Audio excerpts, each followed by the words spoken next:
We'll do it live. Okay. We'll do it live.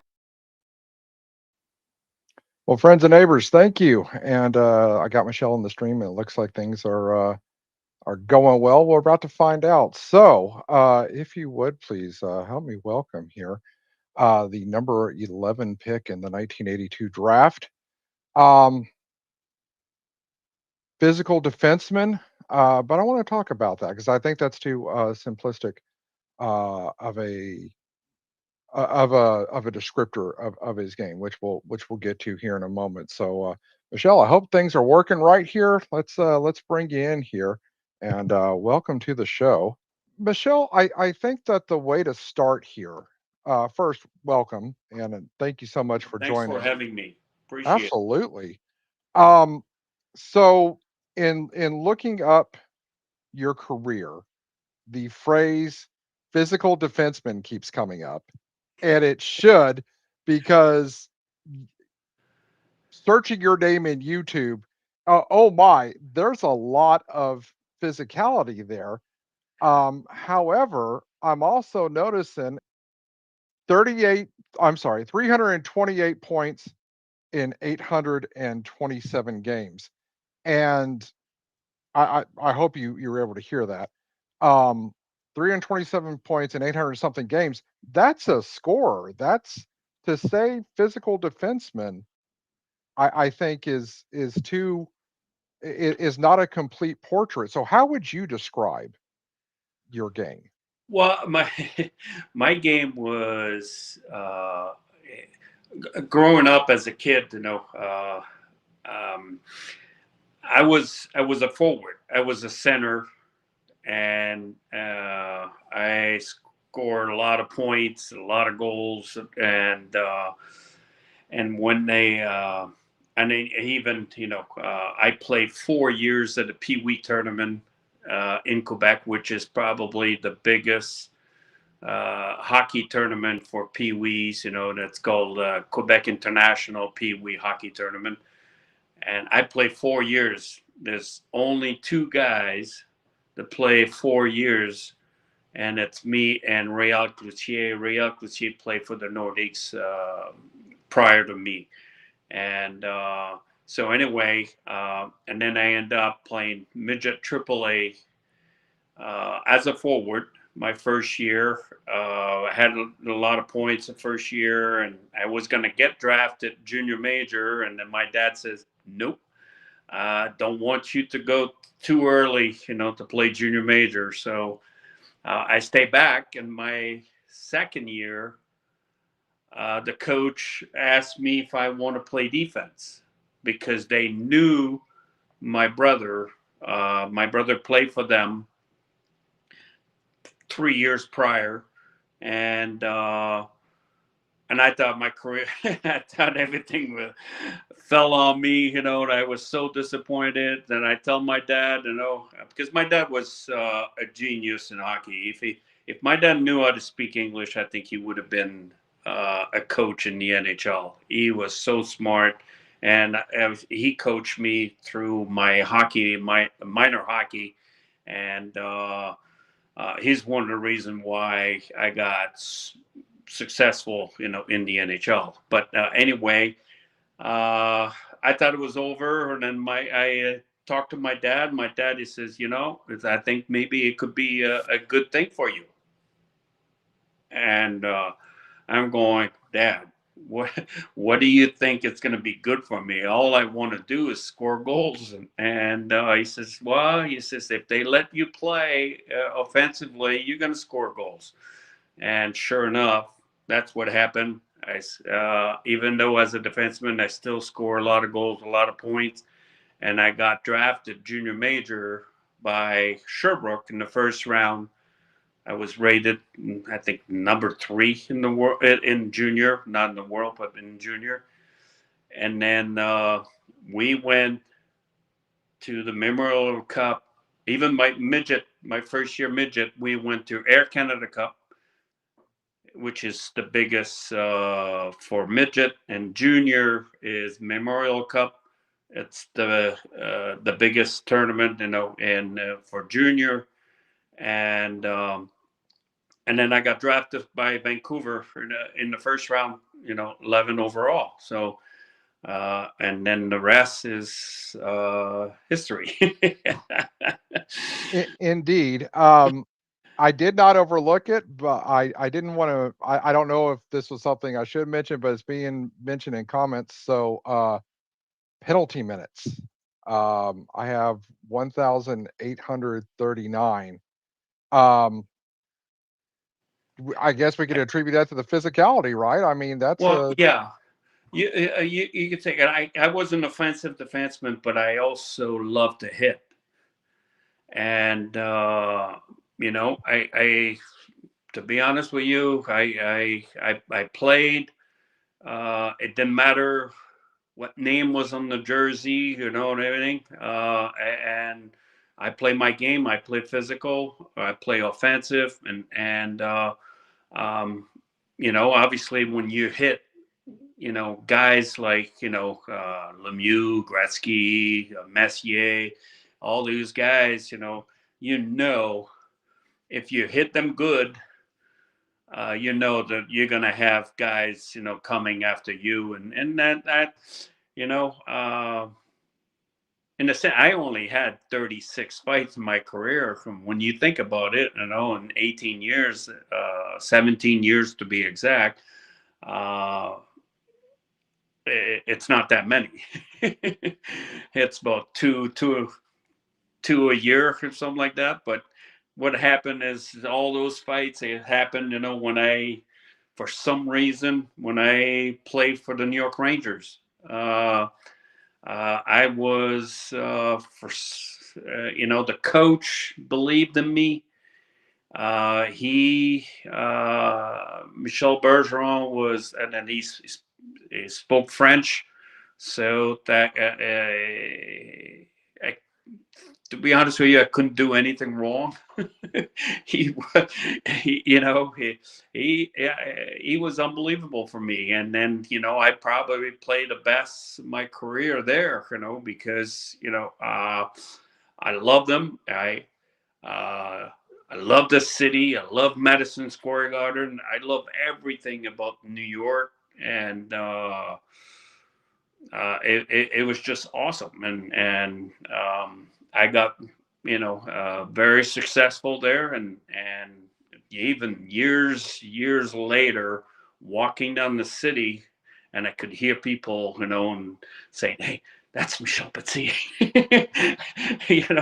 and so that's the difference between New York and many other cities. The Ranger fans, they're incredible. okay. Well, that was going to be a question I asked. Just after that 18-year long NHL career and reflecting back, the Rangers is that's your team that you're loyal to? I am very loyal to them, uh, because I love everything about it. They treat me well. They were, hands down, probably one of the best. For me, that doesn't mean they're the best. Sure. For everything. Everybody. But for me, that was the best place. I really enjoy the place, and that stuck with me, for the rest of my career. And I wish I would have played my whole career there. Okay. Well, I tell you, you got fans in the chat here. We got Michelle. Oh, you know what? He corrected that. Let me there we go. Michelle, I got 8 hockey cards of you from over the years. That's got to be great to hear, right? I mean, you know, He, um he's got so as okay, many as I do. what was that? He's got as many as I do. As many as you do. Okay. So, well, let me ask you then. You left pro hockey in 2002. Yeah. What would you call the biggest changes that you see in today's game from when you were playing? Well, the biggest change was, uh, to go to the rink every day and be with your teammates and practice, enjoy, and it's we made money, playing the game, but it's a kid's game. Uh, it, it was incredible for me. That's something I miss even today. I just started playing hockey again, and I enjoy every second of it. It's just for me to be on the ice, to be with guys, and play the game, enjoy. And that's how I grew up. So my dad, he always say, the day you don't enjoy the game, that'll be the day to leave it. And obviously, I always loved the game, but they come to an age or injuries, you gotta leave behind, And for me, I was not ready to retire. I want to play probably 4 or 5 more years, and because I was in great shape and everything was going well, but because of the concussions, I my last year was very tough, and I got one concussion at training camp, and I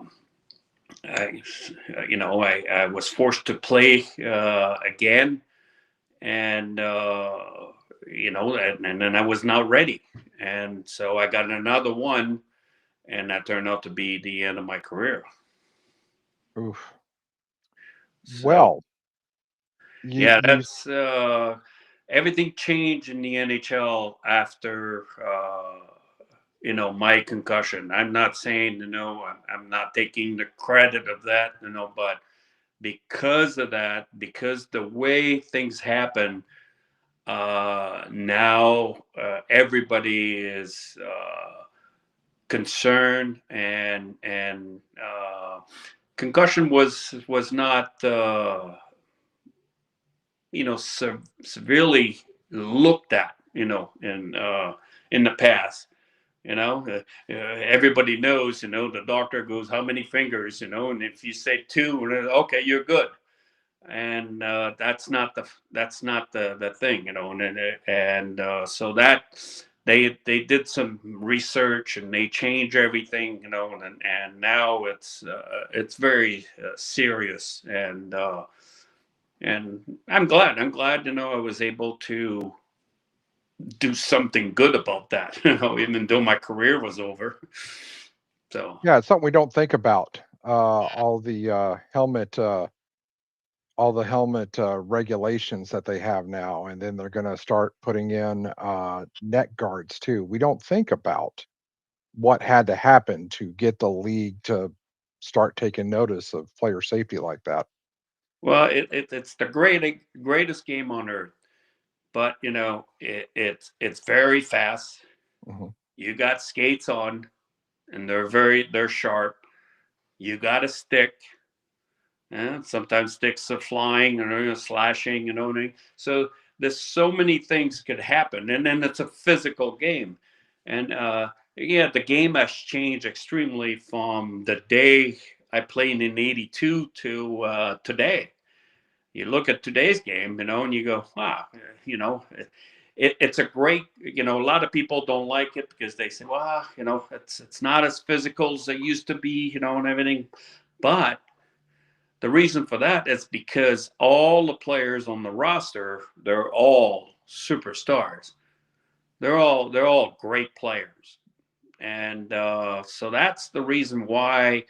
Uh, and you don't want to put your team in jeopardy by taking stupid penalty or getting a fight, and then you got an extra 2, and now your team is in disadvantage, and and then you lose the game. So it's a total different game, and then it's a lot more money today than it was back then. Yeah, if the ticket prices are anything to go by, hopefully that filters down to the players too. Um, so you mentioned still having a deep love for the game, and with that, at the risk of sounding redundant in my interviews with former players, but Houston seems like a strange place to wind up with someone with a lifelong hockey background. How did that happen?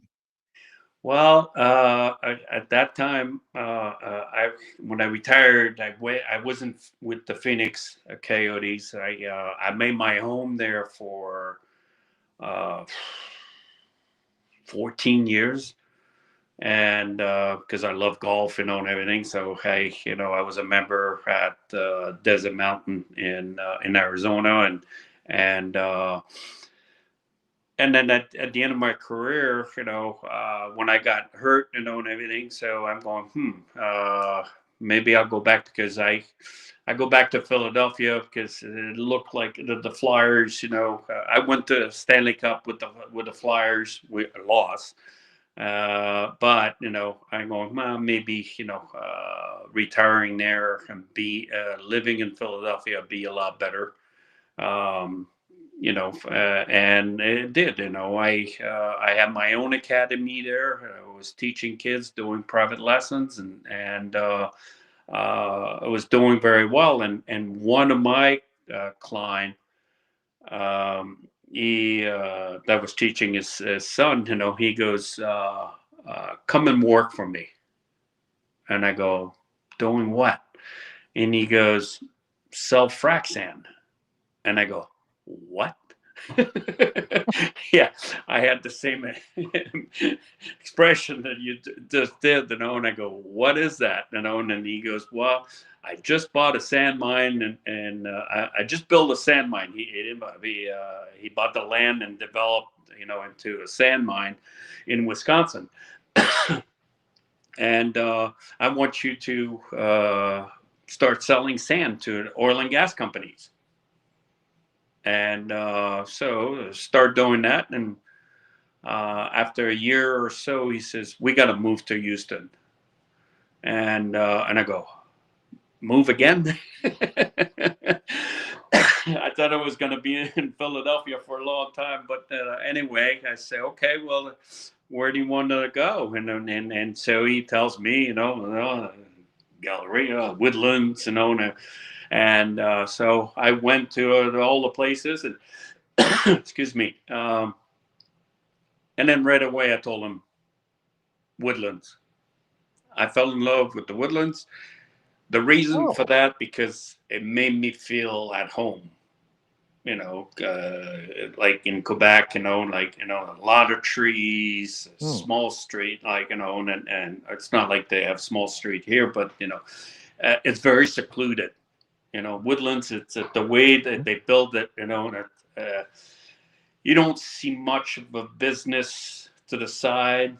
It's only signs, and everything. Mm-hmm. So yeah, I fell in love with the place. There was 5 golf courses. Well, there you go. The important stuff. All right. I said, this is it, and I've been here almost 12 years now. But, yeah, I'm going on my 12th year. So. From ice to sand, I mean, sure, it's logical. That's what you think. It came to a point, the sand. It's funny because a lot of people were calling our sand Gucci sand because it came from Wisconsin, and then it turned out to be a lot of money, because the reason for that is because railroad. We had to ship our sand from Wisconsin all the way to West Texas, and it costs a lot of money, by rail, and versus trucking from the Midland to the Wells, all the way around. So it's a lot cheaper that way. So we kind of lost all our contracts, that I did, here in Texas, and then they asked me, "What, you want to go back to Philadelphia?" And I go, "Hell no, I'm staying Hell here." no. Okay. So All right. that's why, and I start focusing on hockey, and now hopefully something good's gonna happen. Oh, we'll be addressing that. Yeah, that is the show you are on. We will be addressing that. And since you brought up something good will be happening, because you have seen the inner workings of a few NHL franchises and the associated cities. Oh, while you were playing in the the IHL, did you ever play against? Did you ever come to Houston during that time period? No, No. I played in the IHL for a bit. The Hmm. reason for that is because I was waiting to sign a contract, and I didn't play that many games in IHL, so that's why Sure. I just no, didn't know I if Houston did someday. when I played, I'm trying to remember who I played for. I think it might have been the Rangers or somebody. Wasn't maybe LA? Okay. Maybe LA. I'm not sure. We had an exhibition games here in Houston. Oh, okay. Yeah, So you at least played hockey here once. I played Uh, hockey here once. okay. Yes, All you're right. absolutely That was right. really my question here. So, okay, from that wealth of experience from the one game you played here, but you have played in other cities and you've lived here for, you said, 12 years. How does Houston compare, and what makes us a pro hockey market? Well, I have been preaching that to high people here in the Houston area, uh, and the reason why I think hockey would be so popular here, and just in oil and gas, there's 10,000 Canadians that work in oil and gas here in the Houston. They live in the Houston area. 10,000 Canadians that work in oil and gas. So those 10,000, and then believe me, there's not one Canadian doesn't like hockey. Is it a requirement So for citizenship? I'm sorry. Is it a requirement for Canadian citizenship that you have to like hockey? Is it? Hey, I think so. Is it? Okay. All right. You're born with a puck. Got it.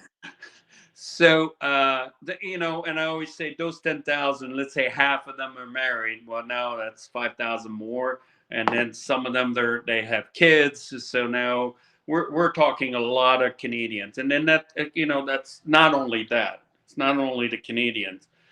It's the North American people. They're all in Houston. It's a mixture of people, and which that's what I think. Houston is so great. Because you got people from Chicago area, Minnesota, New York. You know, people from all over the north where everybody plays hockey. Everybody loves hockey in those area, and then they all live down here. I live in the Woodlands, and there's a lot of Mexican people here in the Woodlands with a lot of money, and then they're asking me all the time, Michel, when are we going to have hockey here? And at first when they asked me that, I was kind of like, you really? You love hockey? And they go, oh yeah, that's a great game. So and then I was telling that to, I'm not going to mention the name yet, but I'm sure you know. And he, at first, he didn't believe it. And later on, he goes, "Wow, I think you're right." And then that's where the interests start coming around, and say, okay. And I was talking to Mr. Bettman, Commissioner of Hockey, NHL, he wants hockey here in Houston, and I think it would be just a matter of time. Yeah, I believe you. I understand there are some that have issues with his tenure. I am not one of them because he seems very focused in expanding the game, and that includes southern states. And being in a southern state, I'm for it. But So you're talking about Gary Bettman? yeah, I am. Yeah. Well, I always thought as a player he was good. He was good for the Oh, players and everything, and then so's the owners. And he put hockey on the map. I think so. Yeah. Hockey has moved extremely in the past, I would say 5, 6, maybe 7 years. And I've been talking to him quite often, and I am impressed. I'm very impressed how he managed everything, and so of course, sort of people a lot of times, they think, oh, he does things, but that's everything he does is for a good reason. Hmm. So Sure. Sure. Okay. I'm gonna irritate my chat and say, well, don't tell us anything you shouldn't tell us from your conversations with Gary. But we don't want there to be an issue. But something that did come from chat here. This is from PW, who asked if you had a favorite teammate or road roommate in the NHL. well, yes, I did. I did have. I had several. I can mention several, but one.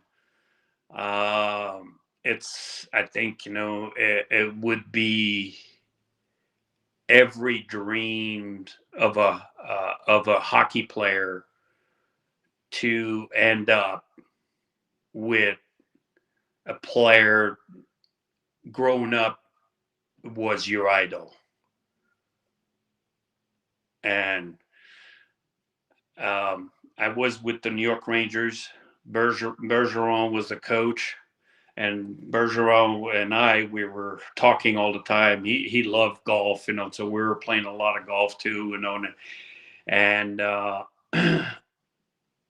at the beginning of the season, he says to me, he says, "Michel, I have great news for you," and I go, "New contract?" Yeah. He goes, Right. no, sorry, No. Okay. that's not my part, And then he and I go, "Oh, okay, what is it?" He goes, "There's somebody coming to play, and you think highly of him." And I go, "Okay, come on." and I say, uh, and I go, gosh, and then he's coming to play, and then I'm thinking, well, my idol was Guy Lafleur, and so Bergeron, I said to him, I said, my idol's Guy Lafleur, and then gosh, he's been retired for 4 years. There's no way. And he goes, "You're absolutely right." And I go, "Are you kidding me?" I was like in awe, and I couldn't believe it. And so I said to him, I said, "No, you're kidding me." And are you gonna? And then he goes, "No, he's coming and play." And then I want you to be his roommate on the road, and I Oh, want you to wow. take care of him.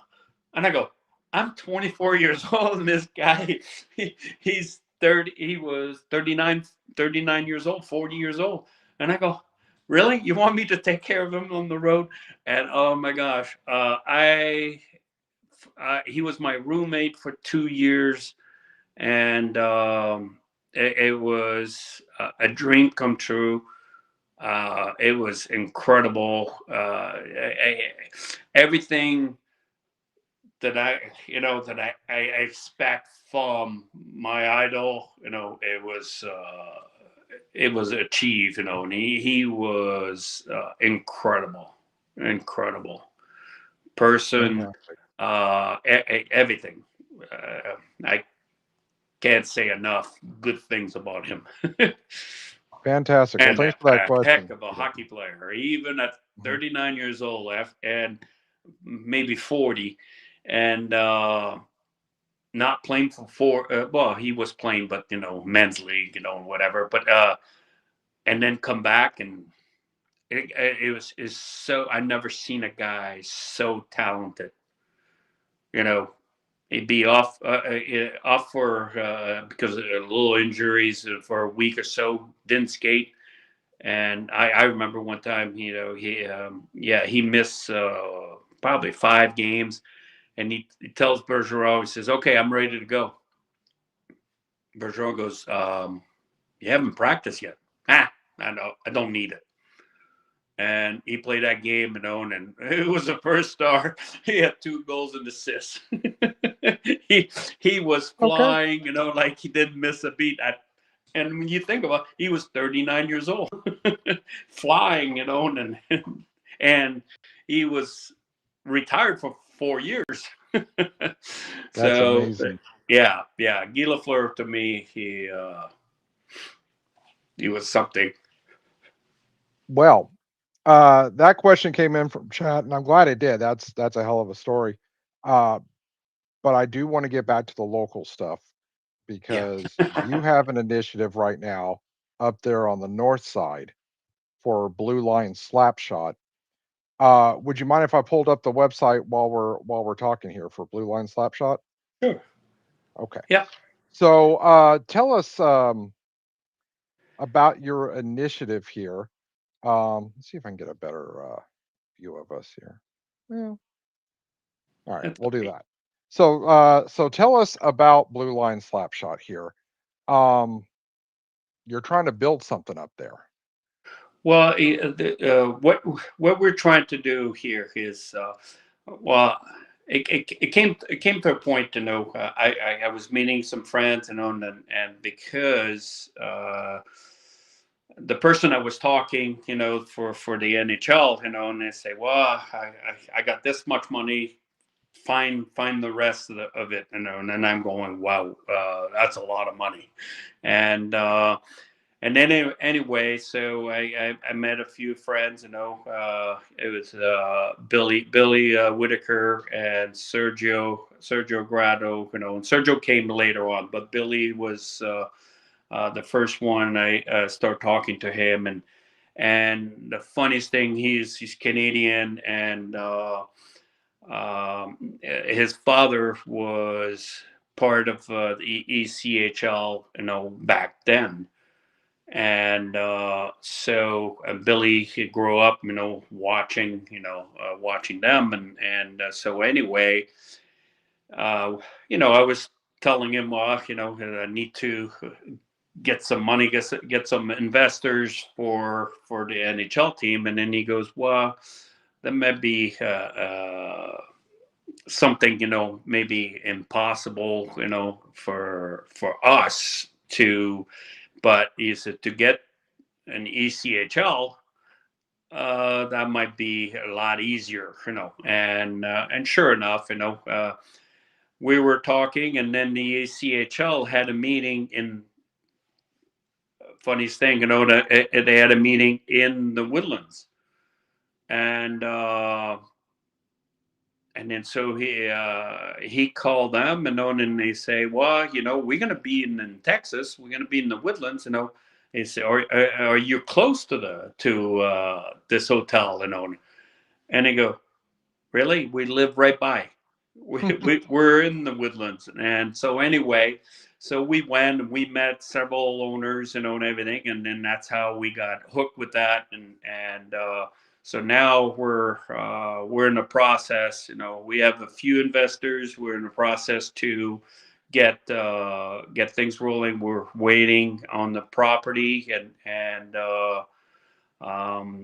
I think things are moving very, very well, and I think that's going to be something. It will happen, and then even though I'm doing this, I'm not cutting the court with the NHL people, and everything, and they said, go for it. This is great, and the thing, if that happened, we probably I can't say 100%, but a very high percentage we're gonna be part of the team in Houston. So Okay. so So we're pretty excited. so I'm looking at y'all's timeline here. Have are things on pace for where you want them to be? Things are on pace, and we were doing very, very, very well, and then a lot of people that we're talking, people with money or people, would be able to help us to design to build a facility. They can't believe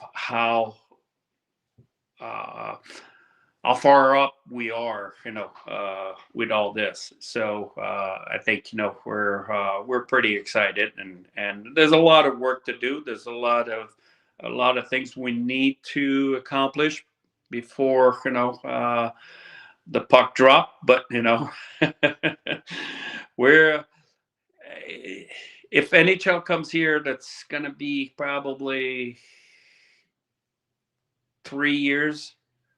I think that's what I'm hearing, and this, if we can build, because we're talking to a few teams, and they want to move their team here. Yeah, You're talking about ECHL teams yeah, that want to move. yeah. Okay, so They really want to move their team here. I'm just I guess they fell in love with the resort they were at. there you go. Hey, whatever works. Yes.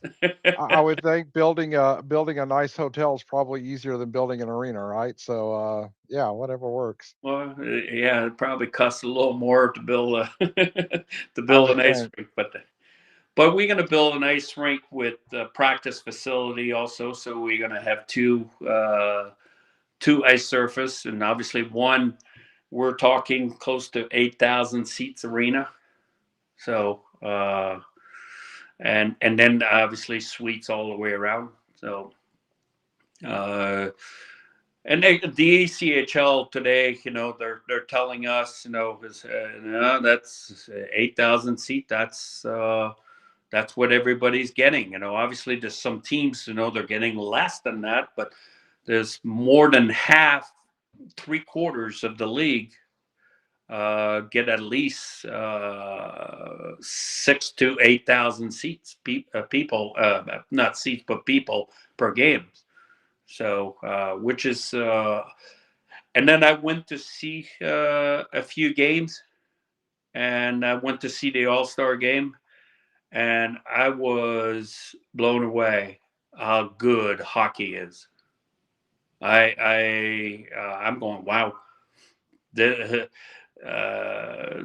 the way the guys were playing, and the way the talent, and everything, it is amazing. Yeah, Okay. I was very, very, very surprised how good it was. That's interesting because the Yeah, last pro team we had here was AHL, and I'm like, okay, well, we'll that's get an many moons ago. ECHL. Do what? What was that? That was in my days, so that's why I'm saying hockey has changed extremely. Well, that was my question. So, like, I'm sitting here thinking, well, there's going to be a shift in quality, but no, time passes and the ECHL gets that much better, it's about what we're used to with the IHL, AHL arrows, huh? Yeah, I, I'm going to tell you a little story here. You know that Sure.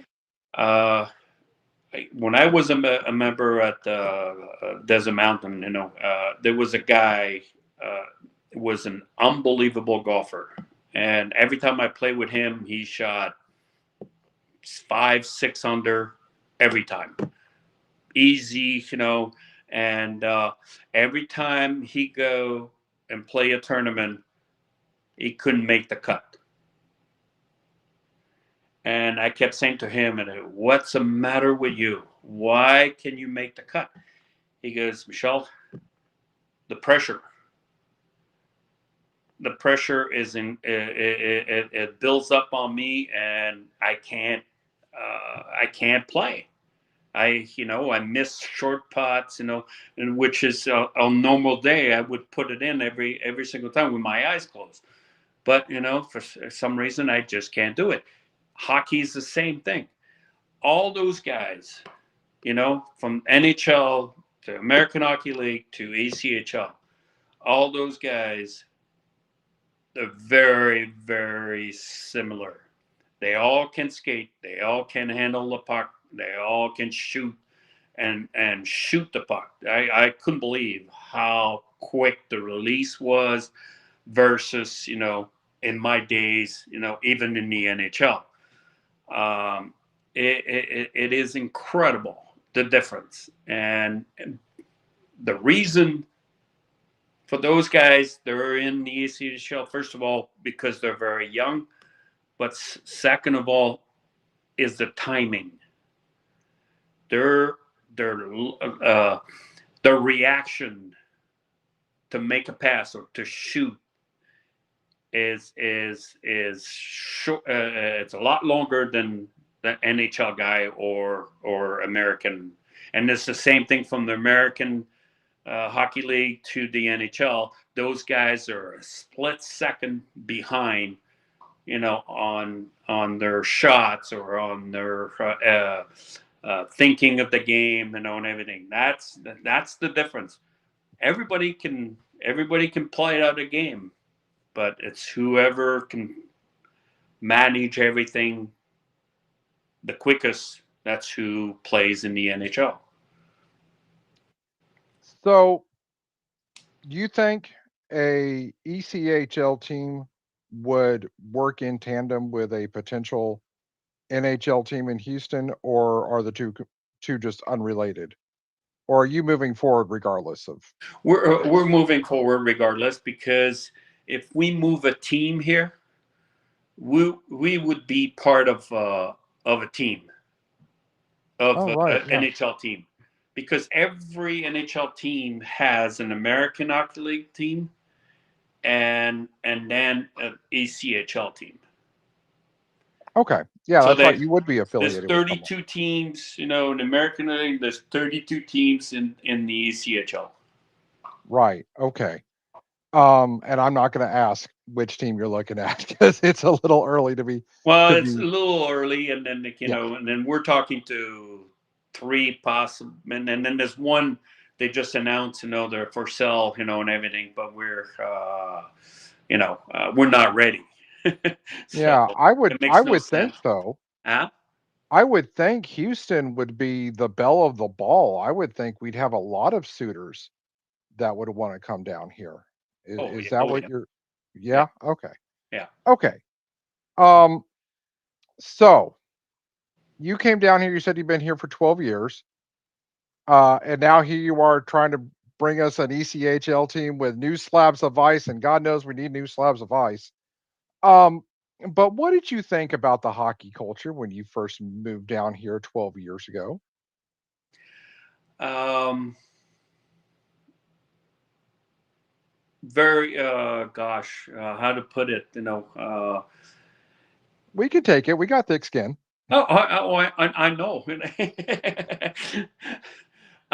No, it's just to me, I was kind of shocked in the sense, because you did have hockey here in the past, and to have so many, not enough ice rink. Let's put it this way. That's the problem here. And I know I'm very close with some guys, they're with the arrows, and everything, and I could you have an arrows shirt on, and this there's so many kids who wants to play hockey, but there's not enough ice. It's a good problem to have, but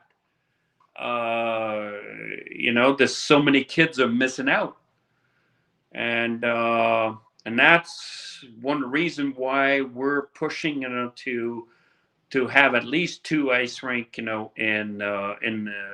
the north, because Aerodrome is the only one on the north side of I-10. Everything's in the south. I know you're kind of in the early process, but do you have an area of town that you're looking at other than north side for Blue Line? Well, it's not like, I'm not saying that's where we're gonna do, but we would love to be part of something what the Dallas Stars did in Dallas. The Dallas Stars came in Dallas. It was probably the same amount of ice rink, in Dallas when they first moved to there, and now there's 26 and plus. There's that many now.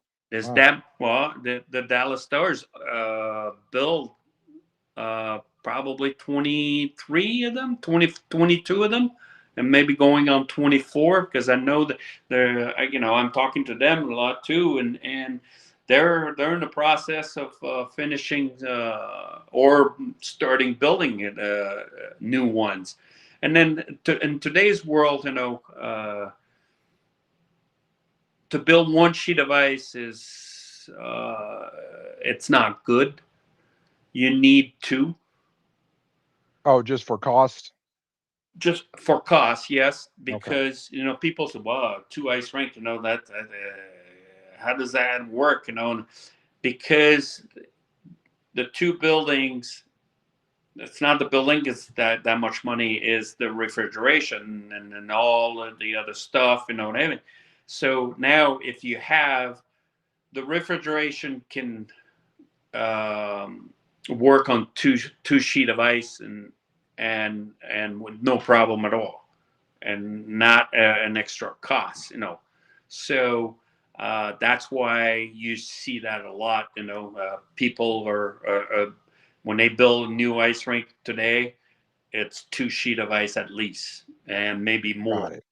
Yeah. Okay. So I think in Richmond they're building 2 sheet of ice there too. So Right. Yeah. yeah. That's kind of close to me, which I'm happy about. So, why now? Why is now a good time for this? Why now is a good time for this? I think because of the talk. It's been happening, and you'll see, not only us, but building that facility and then have ECHL, but I'm telling you, the second NHL comes here, it's gonna happen just like Dallas. I think you're right. So there's a lot of, I would say, it's funny. There's a lot of love for the game here in the Houston area. That that it's been a long time, and I think this is it, and then especially with the Olympics. Sadly, Canada lost. I didn't want to bring it up. For both Canada, the women and the guys, both of them lost to the Americans, which is, I live in U.S., and it's not like I was not pulling for Canada versus the U.S. I was pulling for both of them. I want to see a great game, and but if you're a hockey fan and you look, what happened in the game, you go, how come Canada did not come up on top? His name is Connor Hellebuck. That's why. But that And was, the American. They played very, very well, and maybe not as well in the final, but Canada, they had a machine. they were good. yeah, yeah, that And then obviously U.S. was as good and even better because they won. So which is it's great. For the Americans to see this achievement, it's the talk of the town now. oh yeah. For not only here but for everywhere in U.S. And so I think this is great. If that were a best of 7, it would have gone all 7 games. Oh, Okay. Yeah, I'm pretty sure. that game could have gone either way.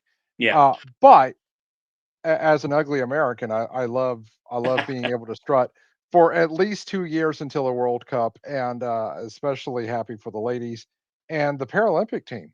Been watching that, and that's just, oh my goodness, just the dominance in all 3 areas of hockey is just fantastic. Yeah. Okay, so back to Houston. Um, what is we have Hockey Day in Houston coming up. The Hall of Fame banquet on the 20th, Hockey Day on the 21st, and I'm going to ask you, as a guy who is in an occasional conversation about Hockey Day, but no, clearly on the outside looking in, and I don't really know. What is your role with Hockey Day? Well, my hats off, for Lance Rosenberg. He's I know him since the day of the Flyers, and Lance and I, gosh, and I played there in '97 when we went to the Cup. So I know him since then, and we stayed friend. We kind of lost,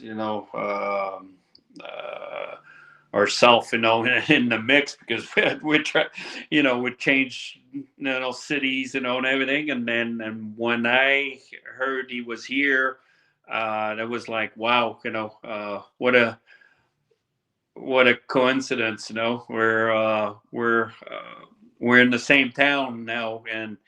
And Lance, he's been awesome. He's been doing.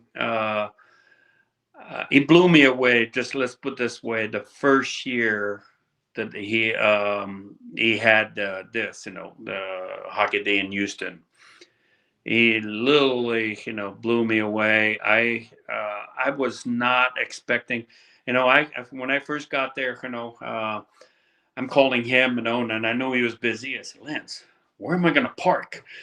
He goes, I got a place for you, and so he came, and he says, I'll come to the gate, and I'll jump in your car, and then we'll go park the car and then come back, and I'm going, what's going on here? And so he was telling me, but I'm going, this is a town that no hockey. So anyway, I'm going, we walk in, that's San Arnold's Brewery, and I'm looking at him. I give him a punch on the shoulder, and I go, wow, impressive. Yeah. And it was something, and I'm going, gosh, the people I'm talking to, I wish they were there to see this, and I was literally, the people they all have hockey jersey, with the names on, and it didn't matter. It was Pittsburgh, Philadelphia, all the, wherever they came from or whatever they were fanned of. They had the jersey on and everything, and everybody was having such a great time. And there was a hockey game. Gosh, I can't remember if it was. I think it was the Rangers against Washington, something like that. I can't remember, but people were cheering. And I'm going, wow. If somebody didn't believe Houston is a hockey town, they should come here, and they would see this, and they would go, wow, it is a hockey town. This town misses the arrows, and yeah, that was a statement. All those people up at St. Arnold's there.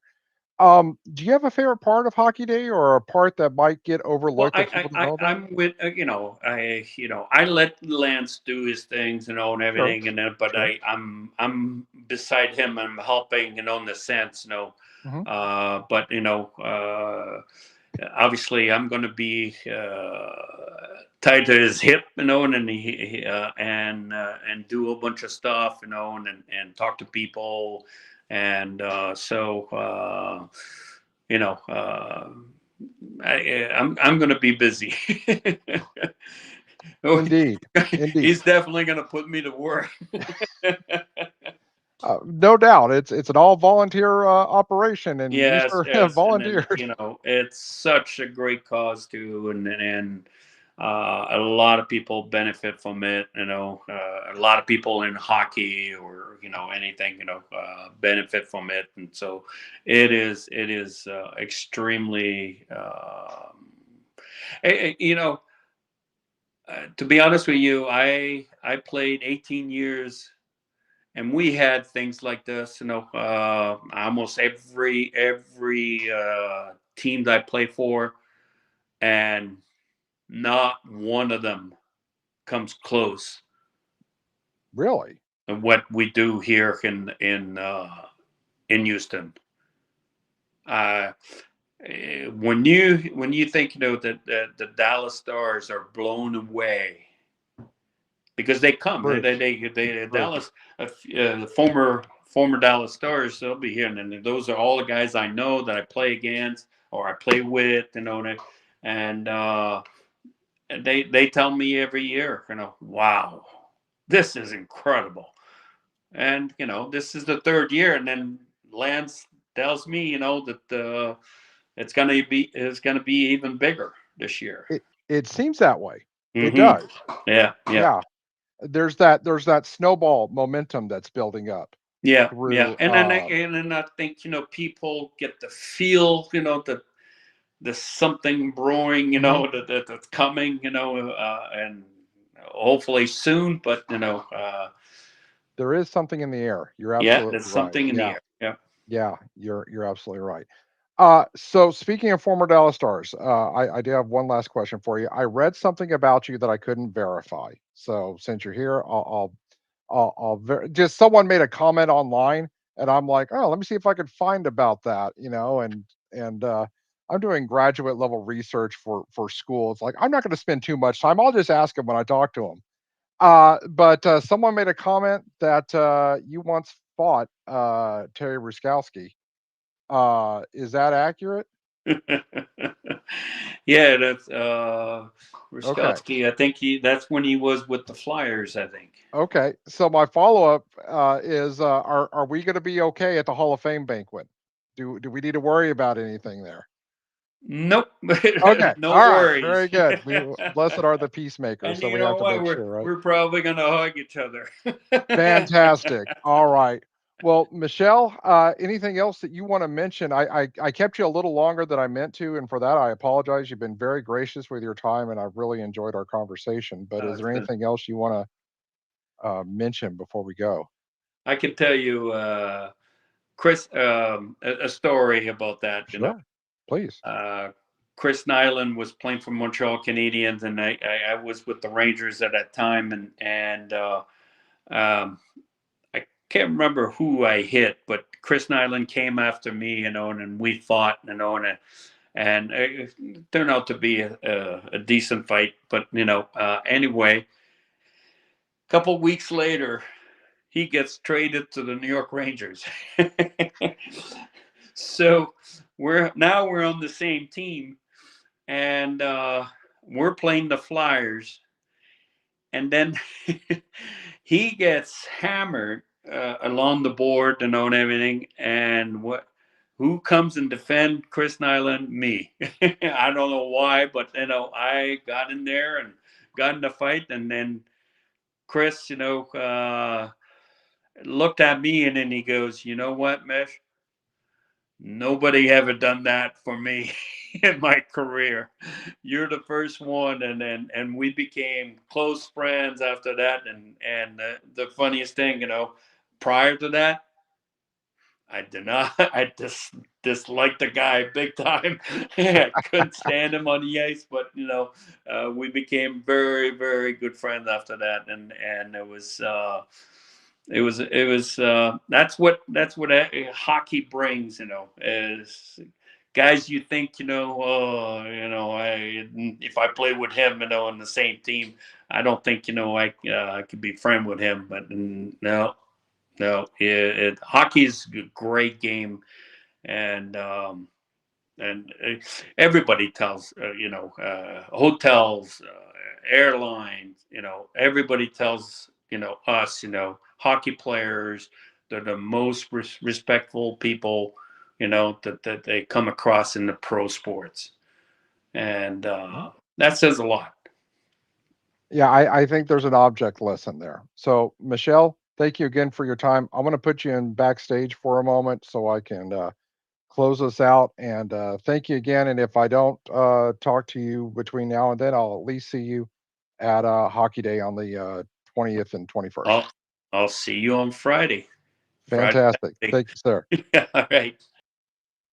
Well, that was cool. I hope you enjoyed that because I certainly did. And he was very gracious with his time.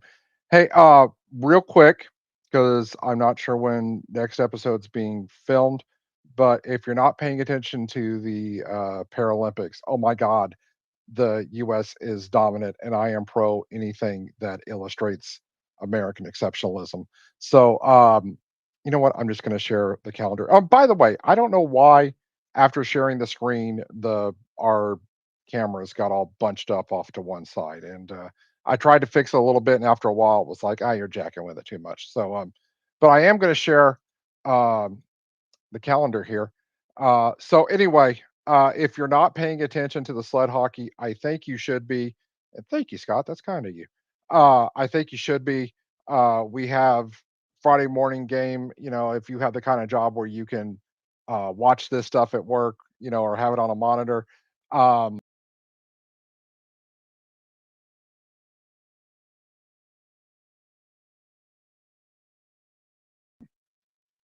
Where we're not finding a way to watch that somewhere. And then, of course, the Houston Hockey Hall of Fame banquet. You've heard that so much, but it bears. It's such a stupid good time here. Um, hmm. Well, isn't that fun? Yeah. Again, I don't know why it's doing this after I share my screen, but that is a bug to be debugged later. So until next time, remember, you, me, together, us. We are a tribe. Wave the flag. Teach your friends about the game. Make sure your friends are coming out to Hockey Day in Houston. And with that, ladies and gentlemen, we're out of here. And you know what? I had a good time. Let's do it again next week, huh? All right. Later.